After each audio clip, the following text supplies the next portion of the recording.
উচিত। আমরা না খেয়ে থেকে, আমরা পকেট খালি থেকে আমরা কিন্তু আন্দোলনের মিছিলে মিটিংয়ে যাই।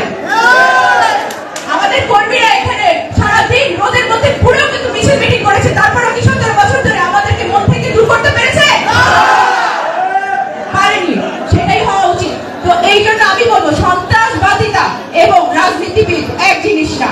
যারা সন্ত্রাসী কর্মকাণ্ড করে তারা লাঠিয়াল বাহিনী, তারা কখনো রাজনীতিবিদ হতে পারে না। কোন চাঁদাবাজ কখনোই কোন দলে কর্মী হতে পারে না। আমরা এটাই আশা করব। আমি আজকে বেশি লিঙ্গার করবো না আমার বক্তব্য। আমি শুধু এটুকু বলবো যে 2500 উপজেলার শাখার তালিকা পরিষদের এই কমিটিকে আশা করবো এখান থেকে কোন রকম চাঁদাবাজি, কোন রকম সন্ত্রাসী কর্মকাণ্ড হবে না। কি বলেন আপনারা? আপনাদেরকে ধন্যবাদ, অসংখ্য ধন্যবাদ।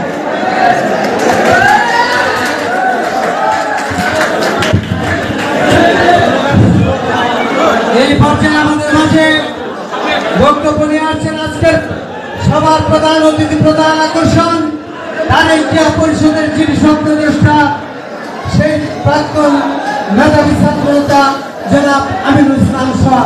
জনাব আমিনুল ইসলাম শাহ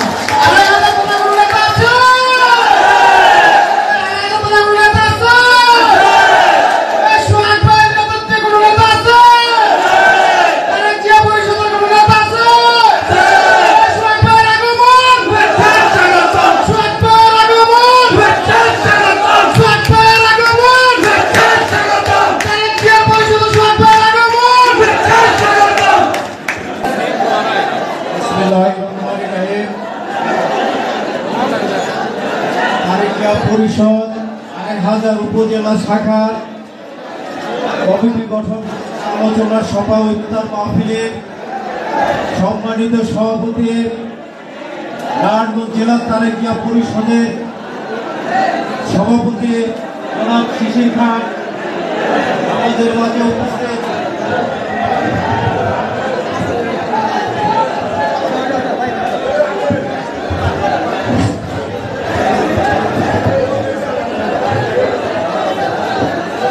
মাঝে আজকের এই আলোচনা সভার প্রধান বক্তা ছিলেন, উনি হল বাংলাদেশ জাতীয়তাবাদী দল বিএনপি অ্যাডমিন ডক্টর নাসিমা ইসলাম বৃষ্টি। আমাদের মাঝে উপস্থিত আছেন তারেক জিয়া পরিষদ ঢাকা বিভাগীয় সাংগঠনিক সম্পাদক মোহাম্মদ ইমরান হোসেন। আমাদের মাঝে উপস্থিত তারেক জিয়া পরিষদ কেন্দ্রীয় কমিটির যুগ্ম আহ্বায়ক জনাব ইউসুফ মিয়া। আমাদের মাঝে উপস্থিত তারেক জিয়া পরিষদ কেন্দ্রীয় কমিটির যুগ্ম আহ্বায়ক জাহাঙ্গীর আলম ভাই। সংগ্রামের সাথে বন্ধুগণ,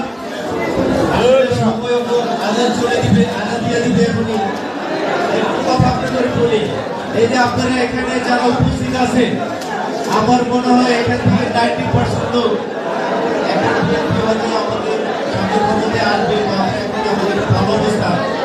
আমার মনে হয় এখানে 90% লোকের এটা আমার ধারণা, আমি জানি না আছে কিনা।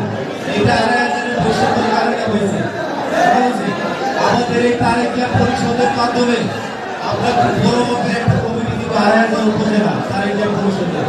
আমি চাই এই কমিটিতে আমাদের আলিয়াসপুর ভাই, উনি কেন্দ্রীয় কমিটির যুগ্ম আহ্বায়ক, ওনার মাধ্যমে সবাই যেন পদ পায় ইনশাল্লাহ।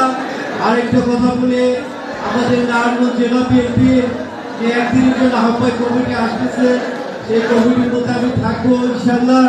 আর আমি যদি থাকি, আমার এই 2500 যারা পদবঞ্চিত হয়েছে আর তাদের প্রত্যেককে আমি পদ দেওয়ার চেষ্টা করবো। সাথে বন্ধুগণ, আপনারা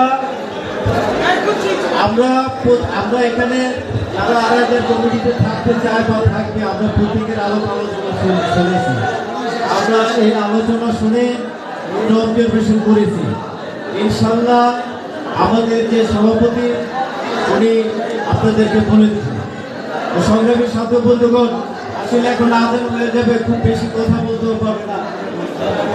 এখন আমি আমার আলোচনা শেষ করলাম। খোদা হাফেজ। বাংলাদেশ জিন্দাবাদ।